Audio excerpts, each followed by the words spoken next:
बच्चा जिसको तुमने गिराया है अपने पेट से, कयामत के दिन ये बच्चा अपने माँ की पिस्तान और अपने माँ की छातियों से लटका हुआ आएगा। जा यौमल कयामती व मुअल्लकुम बैन सदिय्हा, वो बच्चा कयामत के दिन इस हाल में आएगा कि मुअल्लकुम बैन सदिय्हा, अपने माँ की दोनों पिस्तान से लटका हुआ होगा, अपनी माँ की पिस्तान से दूध चूस रहा होगा।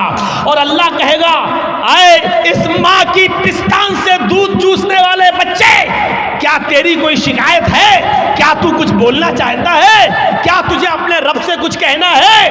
अल्लाह उसको जबान देगा। वो छोटा सा बच्चा जो अपने माँ की पिस्तान से दूध चूस रहा होगा, अपनी जबान हटाएगा, अपना मुंह हटाएगा, यकूल, और अल्लाह से शिकायत करेगा, या रब्बी हाज़िही उम्मी क़दलतनी, अल्लाह ये मेरी माँ है जिसका दूध मैं पी रहा हूँ, जिसकी पिस्तान से मैं लटका हुआ हूँ। अल्लाह ये मेरी माँ है जिसने दुनिया में मुझे मार डाला था। अल्लाह ये मेरी माँ है जिसने दुनिया में मुझे कत्ल कर दिया था। हाज़िही उम्मी क़तलतनी, अल्लाह ये मेरी माँ है जिसने दुनिया में मुझे मार डाला था।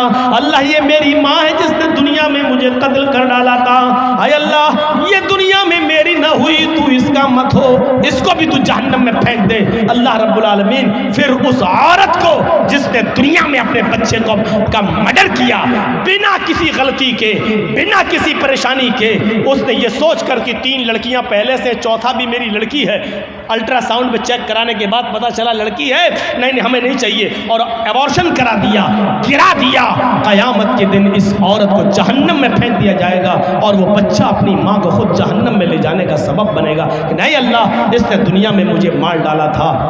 इस्लाम तो हराम और नाजायज़ औलाद भी गिराने की इजाज़त नहीं देता है। ये इंसानियत का एहतराम है, इंसानियत का एहतराम है। इस्लाम में बहुत, जहाँ थोड़ा बहुत मसला हार्ड लगता है वहीं आसानी भी पैदा होती है। मान लीजिए रमज़ान का महीना और 20 रोज़े गुजर चुके हैं, आज कोई हिंदू है या कोई ईसाई मुसलमान हो रहा है और वो 20वें रोज़े को मुसलमान हुआ, तो अब वो रोज़ा कब से रखेगा?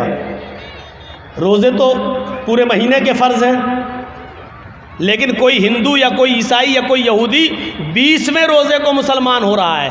20 रोज़े तक हिंदू था, ईसाई था, या यहूदी था, या जैनी था, बुद्धिस्ट था, 20 रोज़े के बाद मुसलमान हो रहा है 20वें रोज़े को, तो अब वो रोज़ा कब से रखेगा?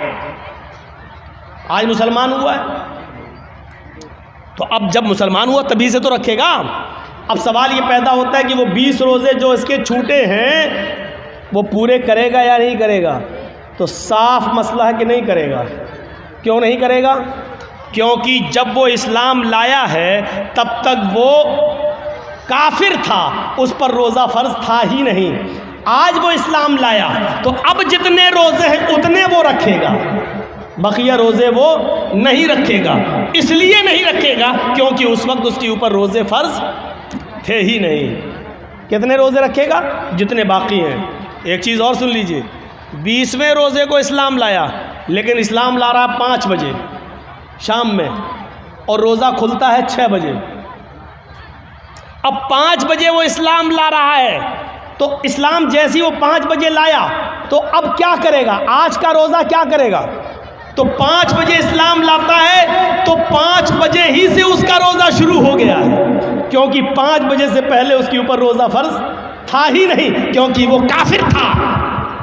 जैसे इस्लाम लाया वैसे उस पर रोज़ा फ़र्ज हो गया, वैसे ही उसके ऊपर रोज़ा फ़र्ज हो गया। अब 5 बजे ही वो नियत कर लेगा कि मैं रोज़े से हूँ।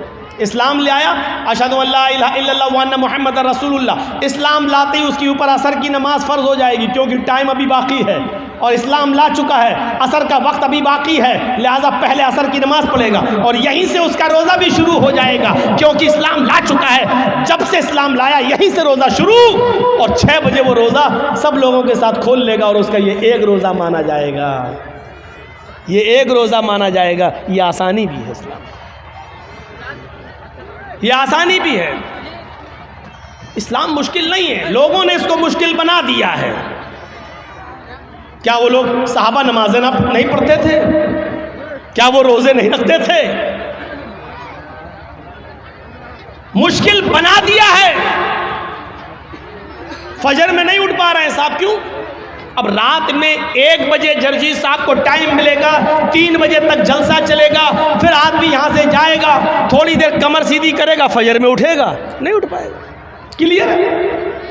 लेकिन याद रखिए, मौलाना जर्जीस का जलसा और इस जलसे में 2:30 बजे 3 बजे तक जाग लेना और इस जाग लेने के बाद सुबह फजर की नमाज में ना आना, ये दलील नहीं है इस बात की कि आपका जलसा कामयाब हो गया है, या ये उज्र नहीं होगा कि मैं जलसा सुनने की वजह से रात में जाग लिया इसलिए फजर में हम नहीं उठ पाए। जलसा कराना फर्ज नहीं था, फजर की नमाज पढ़ना फर्ज था।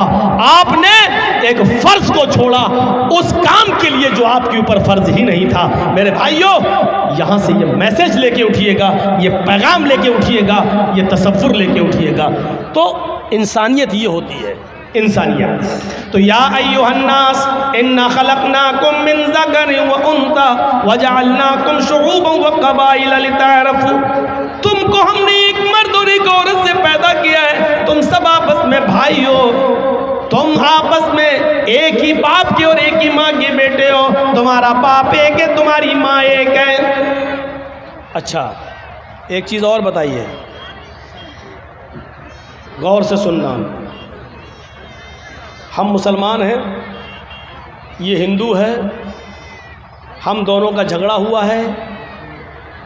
अब कोर्ट में गए तो जज साहब बैठे हैं, अगर मुसलमान है तो उनका दिल चाहता है कि हम मुसलमान की तरफ थोड़ा सा झुकाव कर दें, हिंदू है तो वो चाहता है थोड़ा सा हिंदू की तरफ झुकाव कर दें।